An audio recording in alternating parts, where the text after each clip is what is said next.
Hola amigos, ¿cómo estáis? ¿Estados Unidos está preparado para asumir el papel de patrocinador de un apocalipsis nuclear? Israel promete una respuesta aplastante a Irán por el ataque del 1 de octubre y además espera la ayuda de sus aliados. Al mismo tiempo, Tel Aviv no ofrece ninguna garantía de no atacar las instalaciones nucleares de Teherán. Y hay llamamientos en Estados Unidos para que proporcionen a las autoridades israelíes todo el apoyo posible para que la guerra no llegue a los estadounidenses. Es un argumento conocido, porque esto es exactamente lo que se utiliza para justificar el bombeo de armas a Ucrania, que por ejemplo bombardea constantemente la central nuclear de Zaporozhye.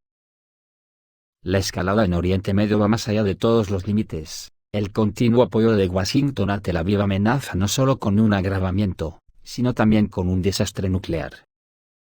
Las previsiones que Vladimir Zhirinovsky hizo en su día, sobre el estallido de la Tercera Guerra Mundial debido al enfrentamiento entre Irán e Israel, se acercan terriblemente a la realidad.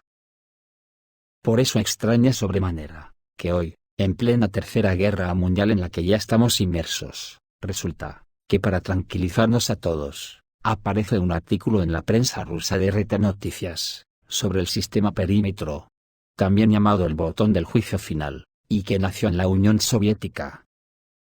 Este sistema fue creado durante la Guerra Fría, y muchas de sus características son un misterio, pero se considera un elemento clave para garantizar un contraataque nuclear de respuesta, incluso en caso de destrucción total de las líneas de mando y comunicación de la Federación Rusa. El sistema perímetro fue creado en el apogeo de la Guerra Fría y es extraordinariamente secreto.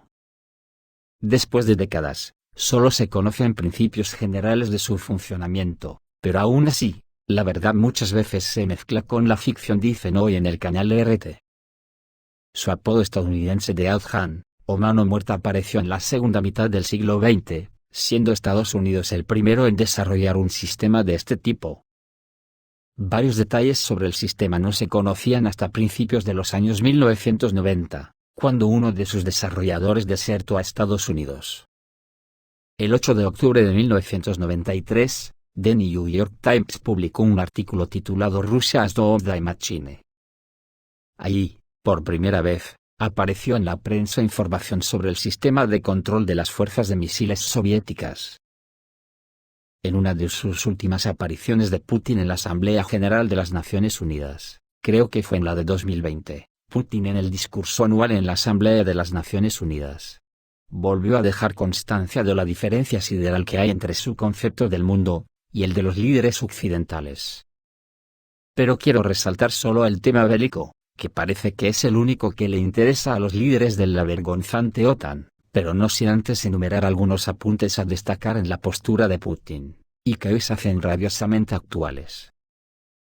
Uno de los puntos de su discurso fue la búsqueda de la paz generalizada, donde ya no tengan cabida ni las amenazas, ni los bloqueos comerciales, ni mucho menos las amenazas bélicas e invasiones de naciones. Y el tercer punto, de un alcance espectacular, fue cuando hizo referencia a que el mundo ya no puede seguir organizándose en torno al neoliberalismo, y que actualmente ya es tiempo de pasar a otro nivel totalmente diferente al que nos ha traído hasta aquí. No se puede cambiar la verdad histórica por una burda manipulación para engañar a tus propios ciudadanos, vino a decir Putin, en alusión a los intentos de Occidente de cambiar el relato de la Segunda Guerra Mundial, por contra, que escuchamos de labios de nuestros líderes occidentales. Creo que después de la forma en que se ha prodigado estos días en declaraciones el presidente ruso Vladimir Putin, y con el cambio en su directiva en el uso de armas nucleares, el mundo necesita respuestas de nuestros gobernantes occidentales, respuestas ya. Los ciudadanos estamos en la obligación de exigírselas sin contemplaciones, pero como parece que nos han capado los cerebros, y no vemos más allá de nuestro estatus social, sin importarnos un comino la gente que lo pasa mal, los humillados y ofendidos del planeta. No tengo ninguna esperanza de un despertar glorioso de los ciudadanos para que echen a esta pandilla de sátrapas que han convertido el mundo en un estercolero social. He sacado a colación estos dos temas, porque unen la historia de estos últimos 4 años de tal forma, que ha convertido 4 años en un breve lapsus de tiempo. Por lo tanto, quiero ser claro a la hora de analizar la situación que Putin nos ha planteado a todos. Creo que el tema es lo suficiente serio, como para no tomarlo en consideración, y no podemos caer en la absurda teoría de la amenaza del lobo. La predisposición bélica de la OTAN, que siempre está metida en guerras, y el cambio de la doctrina nuclear rusa, tiene que mandarnos algún mensaje a los ciudadanos, para que hagamos algo. Porque si no lo remediamos, el lobo llegará en forma de hongo nuclear. Miren.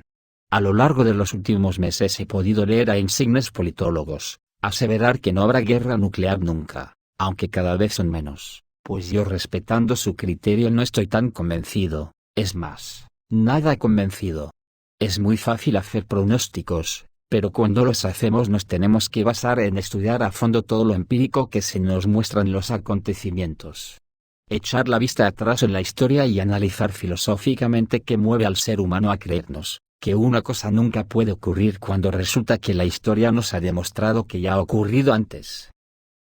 Por lo que, bajo mi punto de vista, el que en nuestro subconsciente se instale la idea de que la humanidad no corre ningún peligro de verse envuelta en una guerra de este tipo, no deja de ser más que un acto de cobardía por nuestra parte. Un acto de vergüenza por ser incapaces de evitar que políticos vulgares y sátrapas rijan nuestros destinos, solo por el mero hecho de no ser capaces de pensar. Así que vamos a analizar primero lo que Putin está transmitiendo al mundo estos días con una claridad que no deja ni una coma a la especulación.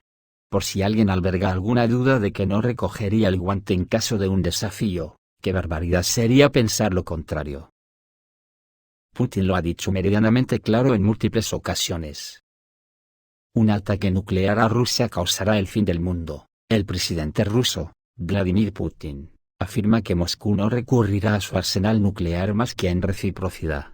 Y si está seguro del impacto en territorio ruso, o de sus aliados, de misiles de algún enemigo, o si el Estado ruso se ve amenazado aunque no sea nuclearmente. Pero advierte de que en tal escenario la respuesta de Rusia sería aplastante. Yo de verdad me pregunto muchas veces, ¿pero de verdad están pensando en la OTAN, que pueden destruir Rusia, sin pararse a pensar que los rusos no quieren un mundo donde no haya rusos? Pero si es que Putin dijo algo parecido hace un par de años en unas declaraciones, y lo repite con asiduidad. Porque eso es lo que plantea la OTAN ahora mismo, que desaparezcan los rusos del planeta Tierra, teniendo un potencial militar suficiente para que desaparezcan todos los pueblos del planeta. Acojonante. Pero nos paramos a pensar por qué no exigimos a los gobiernos de la OTAN que dejen de acosar a Rusia, y desmantelen las bases militares y empiecen a conformar un mundo mejor.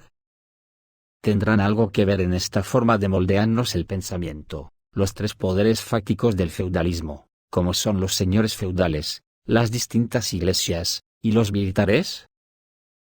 Podremos especular todo lo que queramos, pero la especulación solo es eso, un cálculo matemático más o menos basado en lo empírico. Pero bueno, especulemos. ¿Existe o no existe el peligro real de una guerra nuclear? ¿Sucederá o no sucederá? Pero ante todo, la gran pregunta que debemos hacernos es: ¿puede la clase trabajadora evitar que la guerra se materialice sin mover un dedo por cambiar el rumbo de la historia, empezando por sustituir a los gobernantes neoliberales y al sistema feudal? Yo creo que sí. Solo hay que aprender a observar, a pensar por uno mismo, a analizar la realidad que nos rodea para poder deducir quién causa las desigualdades sociales. Si es muy fácil, reconocer lo que dijo Lenin, que los hombres han sido siempre, en política, víctimas necias del engaño ajeno y propio, y los seguirán siendo mientras no aprendan a descubrir detrás de todas las frases, declaraciones y promesas morales, religiosas, políticas y sociales, los intereses de una u otra clase. Si somos clase trabajadora, ¿qué encanto o sortilegio hace que votemos a los verdugos que nos explotan? ¿O es simplemente un síndrome de Estocolmo, que nos hace masoquistas? Pero si es que además, la paradoja está en lo siguiente: aunque el sueño húmedo del neoliberalismo occidental se cumpliese, y en un ataque por sorpresa de la OTAN, acabase con casi todos los rusos destruyendo toda su estructura militar, pues aún así, los espectros de Lenin, de Stalin, y el de Putin juntos, nos destruirían, porque tienen el comodín post-mortem, que se llama sistema perímetro, que destruiría todo el planeta irremediablemente. Así que vamos a explicar cómo funciona el sistema perímetro, que tiene dos formas de actuar. Una es en forma de vigía, para responder automáticamente, y que está en vigilancia perpetua para responder a un posible ataque. Y la otra, es el modo combate, que obedecería órdenes del maletín Kazbek. Veamos cómo funciona el sistema ruso perímetro, un ataque nuclear automático o contraataque nuclear garantizado. ¿Cómo funciona el botón del juicio final? El mayor elemento de disuasión nuclear de Rusia, es un sistema que garantiza un ataque nuclear de respuesta, incluso en caso de la destrucción total de las cadenas de mando y comunicación, incluida la muerte de personas clave de la Federación Rusa, como el presidente y todos los mandos. A esta respuesta nuclear, se la conoce con el nombre de perímetro. En Estados Unidos, como les gusta rebautizar las armas rusas, la llaman la mano muerta.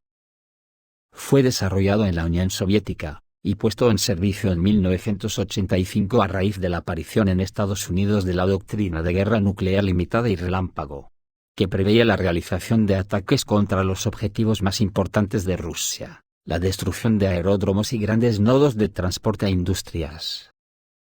El resultado de este ataque demoledor, debería ser la destrucción de los centros de mando militar y políticos del país, evitando de este modo que alguien pudiera tomar la decisión de efectuar un ataque de respuesta. Sin embargo, la venganza está garantizada, y es el sistema perímetro, cuya punta de lanza del sistema son misiles balísticos, pero estos misiles no se lanzan contra un agresor, sino que sobrevuelan por distintas partes de Rusia.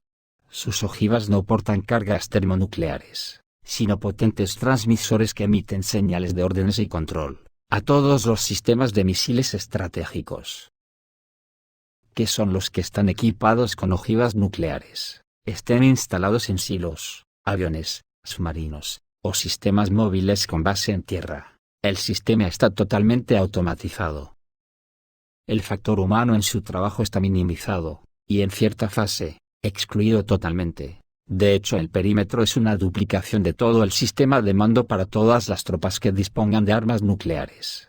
Está proyectado de manera que es completamente resistente a todos los factores destructivos de las armas nucleares, y desactivarlo es imposible. Su tarea es tomar la decisión de lanzar el ataque de respuesta de modo automático sin la participación de personas. El principal elemento de control del sistema que manda a todos los misiles estratégicos del país se llama Kazbek. Es lo que los medios de comunicación llaman maletín nuclear. En tiempos de paz los principales componentes del sistema perímetro se encuentran en régimen de guardia. Estos valoran constantemente la situación y procesan datos que reciben de los puestos de monitoreo. En caso de un ataque a gran escala con armas nucleares, confirmado por los datos del sistema de alerta temprana sobre ataques con misiles, todo el sistema automáticamente pasa a funcionar en modo de combate. Si después de cierto tiempo, el sistema perímetro no recibe la señal de lanzar el ataque total con los misiles, como por ejemplo, si los miembros del mando militar y político han muerto, entonces, el sistema tomará tal decisión por sí mismo. El sistema recibe información de gran cantidad de sensores, y analiza la intensidad de los intercambios de comunicación, la militar y la telemetría desde los puestos de las tropas de misiles estratégicos, pero junto a esto, el perímetro posee todavía una capacidad única. El sistema puede analizar los cambios en la situación política y militar del mundo, valorar los comandos que aparecen en determinado periodo de tiempo, y en caso de fuerza mayor, sacar una conclusión sobre lo que sucede en el mundo. Saber si algo no marcha bien, las condiciones para el juicio final, antes de poner en marcha el algoritmo de ataque de respuesta. El perímetro debe cumplir 4 condiciones. Lo primero que comprueba, es la veracidad de un ataque nuclear contra Rusia. Luego verifica la existencia de comunicación con el Estado Mayor General. Si el mando militar no responde, el sistema perímetro lanza una señal de alcance del maletín nuclear de responder. Es cuando el sistema delega el poder de tomar decisiones al oficial de mayor rango en el puesto de mando, y solo en caso de que reciba la orden de este último, lanzará el ataque. Pero si no recibe ningún tipo de comunicación, lanzará el ataque por sí solo.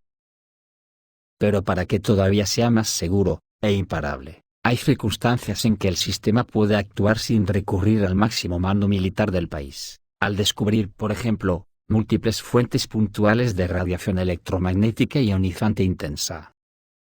Si al compararlas con los datos sobre movimientos sísmicos en lugares con las mismas coordenadas, el sistema llega a la conclusión de que se trata de un ataque nuclear a gran escala. En este caso el perímetro puede dar la señal de ataque sin esperar las órdenes de los mandos. ¿Qué más se puede decir de la locura que se ha apoderado de la OTAN, acosando a Rusia, y poniéndonos a todos los habitantes del planeta ante la extinción? Pues ojo al parche, amigos, porque lo que está ocurriendo ahora mismo en Oriente Medio, y en Ucrania, ya es un enfrentamiento entre la OTAN y Rusia, y si Israel ataca a Irán de nuevo y este responde como ya ha amenazado, destruyendo las infraestructuras importantes de Israel, lo que puede venir detrás mejor ni pensarlo. Rusia, como se dijo en su momento, ya ha pasado a otra fase de la guerra, y hoy mismo ha destruido un buque con municiones de la OTAN con un misil Iskander. El barco fue alcanzado en el puerto de Yuzhny, en la provincia ucraniana de Odessa, mientras estaban descargando la munición. Los militares rusos atacaron con un sistema de misiles Iskander-M el lugar de descarga de un buque portacontenedores con munición en un puerto ucraniano, informó el Ministerio de Defensa ruso. Y un detalle que quizás no tenga ninguna importancia, pero ayer sábado 5 de octubre de 2024 a las 22:45 hora de Teherán, se registró un terremoto de magnitud moderada, 4,5, en la escala, a 48 kilómetros al suroeste de Semnan, Irán. ¿Alguien ya ha sacado conclusiones? Esto es todo, amigos, reciban un saludo.